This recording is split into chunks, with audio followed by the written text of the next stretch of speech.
Hello BookTube, my name is Elizabeth. Welcome or welcome back to my channel, Bookends and Books.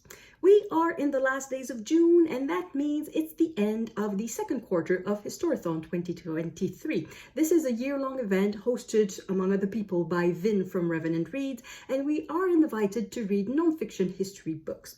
And to go with that event, Jack, the Rambling Raconteur, has created tags, so far one for each quarter. And I still haven't done the tag for the second quarter, which is the Historathon Middle Ages and Golden Age book tag. I wasn't tagged as far as I know, but I want to do the tag nevertheless because I think it's fun, and I love Historathon. Even though I have not really participated in the second quarter, I haven't read a Middle Ages book yet, but I'm going to read one at some point during the year. If at the end of the year I have read one book for each quarter, then I'm good. And my objective at the beginning of the year was to read 12 history books, so it doesn't matter if it's one per month and if it doesn't quite follow the quarters. If at the end of the year I've read 12 history books, I'm just going to be happy, and I think I'm on track to do that.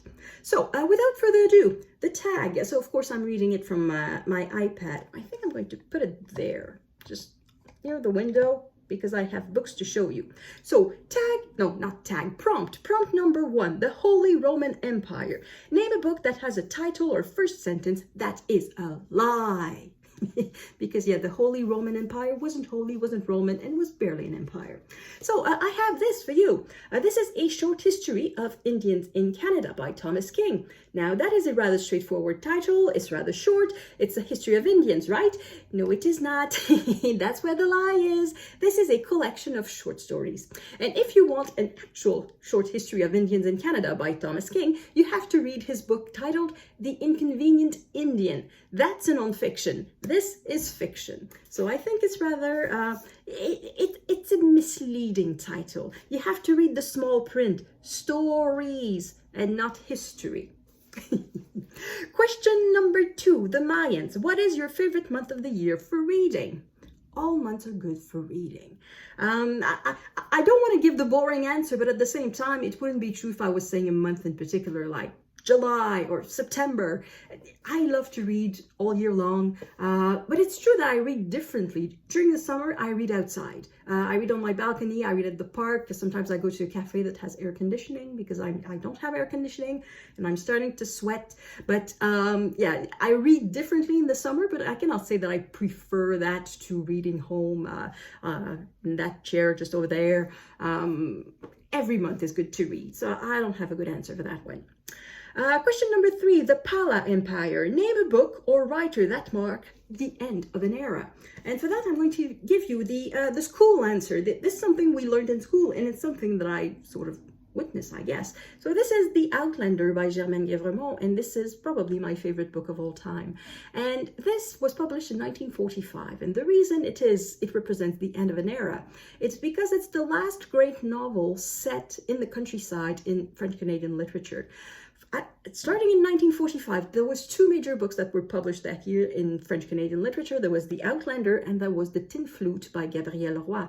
And The Tin Flute is set in a blue-collar neighborhood in Montreal, very poor neighborhood. And it was the beginning of literature set in cities. And this is the end of literature set in the countryside. The literature that features families working the land, that features farmers, that features people working from the woods. Working from the woods. No, earning a living from the forest. That would be a much better way to say it. So it's kind of the end of that major trend in French-Canadian literature, but it also corresponds to the end of a way of life, because in 1951, so just 5 years later, there was a census, Canadian census that was produced. There's one every 10 years, and it's the years ending in 1. And that census showed for the first time in 1951 that the majority of the Canadian population was living in cities. So this is the end of the era in literature, but it also represents the end of an era where the majority of the people in Canada were living in the countryside. So I think that one doubly fits the bill. Question number 4, the Vikings. Whose library on BookTube would you want to raid? Do you volunteer, Jack? Your library, the books that you have behind you, they look great. You seem to have quite a few penguins, always nice to have. You seem to have quite a few New York Library of Books, something like that. They're great too. So I think I'd start right there. And then on the way back, because you're quite living far away from me, I'd probably stop in Boston to read Steve Donahue's library, which also seems to have a lot of interesting things. Question number 5, the Inca Empire. What work is at the pinnacle of its genre? Well, this is apt for July that is coming. I say it is Pride and Prejudice from Jane Austen. And this, I believe, is the pinnacle of the romance genre. Now, is this a romance? Because the genre of romance is a 20th century confection, I guess. But this fits every criteria. Everything that we expect of a romance novel is in there. And it's so good that many people think, well, it's not a romance, it's literature. So it sort of rises above the limits of its genre, and it's considered like one of the greatest books of all time. And yeah, I think this is the greatest romance ever written. And the thing is, there was nothing coming close to it before. And after, there were things coming close because they had a model, but at the same time, it never came close. So in a way, it's the first and it's the last. It's the greatest in its genre. It's the pinnacle. Question number 6. The Abbasid Caliphate. Who is your favorite writer on science or mathematics? I cannot say that I read a ton of books in these fields. However, I do read 1 or 2 every year, but it tends to be by different writers. So one of the few writers by whom I've read more than one book, science writers, is Hubert Reeves. He's a French-Canadian. Is he just plain French or French-Canadian? I know he works in Montreal. Well, based in Montreal. Maybe he's originally from France. I have no idea.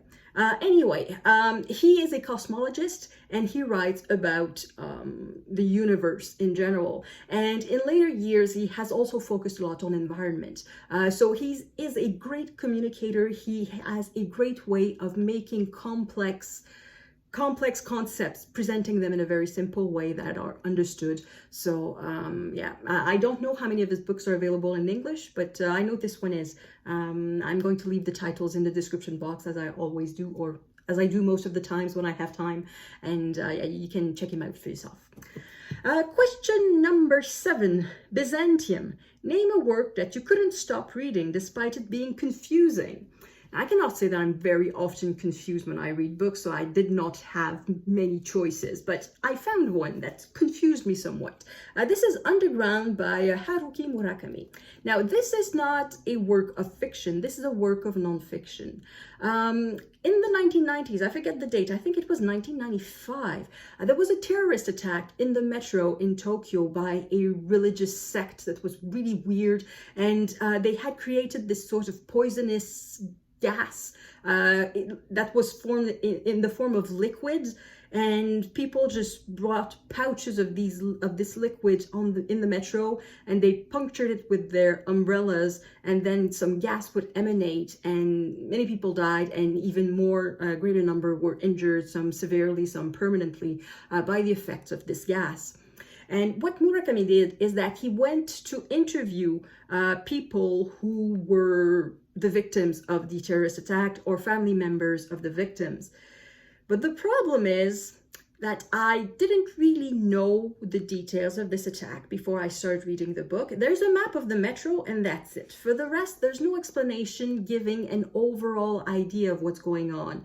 It doesn't tell you what the attack is, in which train stations there were, how many victims there were total. So you don't have a bigger picture before you dive in. And then you just have the testimonies, like a little piece of the puzzle here, a little piece of the puzzle there, another piece of the puzzle there, and at the end of the book, you still don't get a complete picture. So as far as oral histories that are a collection of people's testimonies, this one is not that great, really. You really need some outside source to figure out, okay, this is the big picture, and these testimonies, they're fitting here, they're fitting there, they're fitting there. You need a frame of reference to place these testimonies in, and the book does not provide the frame of reference. And you cannot build it yourself just by adding all the testimonies. Svetlana Alexievich, she's very good at that. You can build a bigger frame from the different testimonies, the way she puts them together, the way she weaves them together.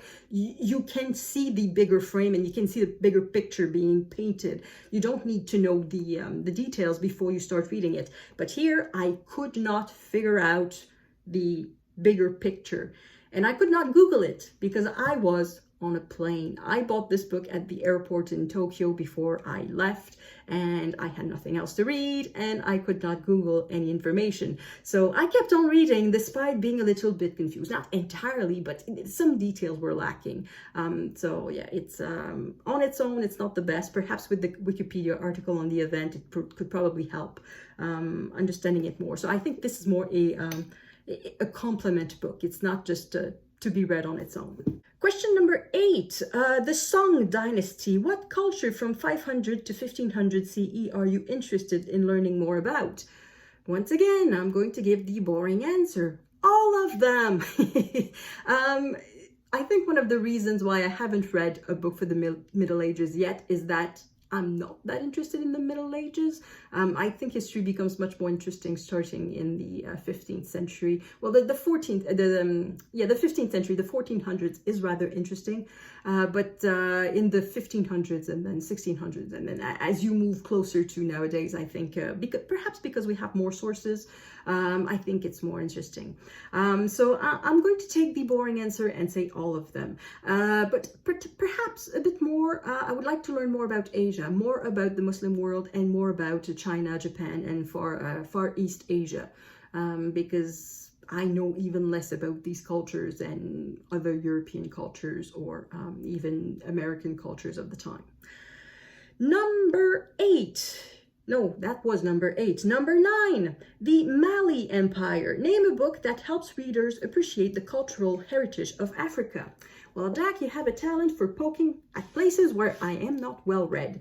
I am not well read in African literature and African culture, but I do have one that I can recommend. This is Shaka by Thomas Mofolo. This is the French translation. The original was written in the language of Lesotho, which is the Sotho language. So this is the story of Shaka Zulu, who is a legendary figure of South Africa. I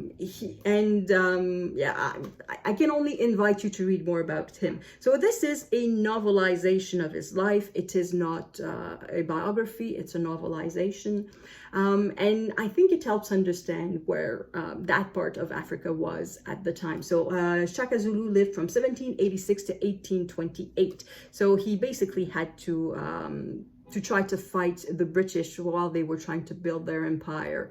And if you've seen the movie Zulu, you probably have an idea a little bit of the type of warfare that was going on at the time. I'm not going to say that this is an easy book to read. The way it was written, it was rather, I'm going to say, poetic. It was not the most straightforward book. It is not written in a European way, if I can say that. The storytelling, I believe, represents African storytelling. So I think not only the content of the book helps you learn about African culture, but also the way the book is written, the way the story is told, I think also teaches about African culture. So that's one I can recommend.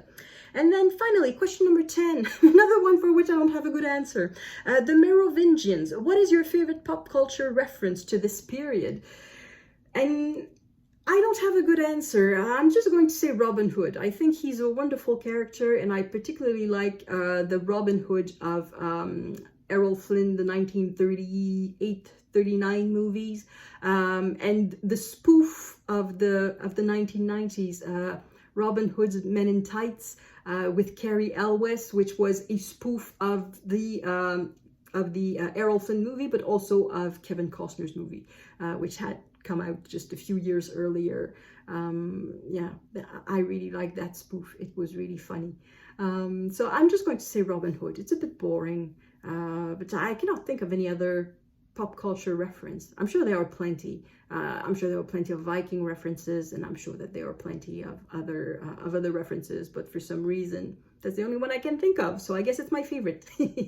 So that is it for me. Oh yes, and so that's it for the tag. I also wanted to present the books that perhaps maybe I'm going to read for the third quarter of Historathon 2023, and that covers the period from 1500 to 1820, and just give me a second. I have 3 books for 3 months, 1 per century, and it's just, it happens to be in 3 different places on the planet. So the first one is The Last Days of the Incas by Kim McQuarrie. And yeah, the title says it all. I don't have anything else to add about that. The second one I just bought recently when I went to see some Shakespeare plays. It is The Year of Lear, Shakespeare in 1606 by James Shapiro.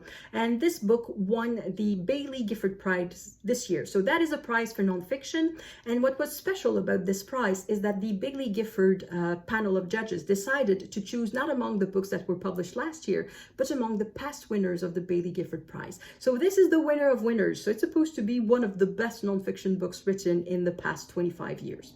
So I'm expecting a lot from this book. And then the last one is Cook, The Extraordinary Journey of Captain James Cook. Voyages of Captain James Cook by Nicholas Thomas. So this is a book of exploration. It's in the 1800s.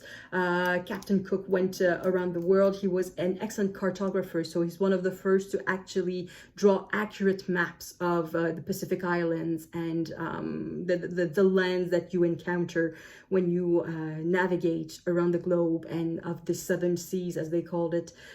So he's one of the first to actually create good maps. And yeah, he's a great explorer, so that should be interesting.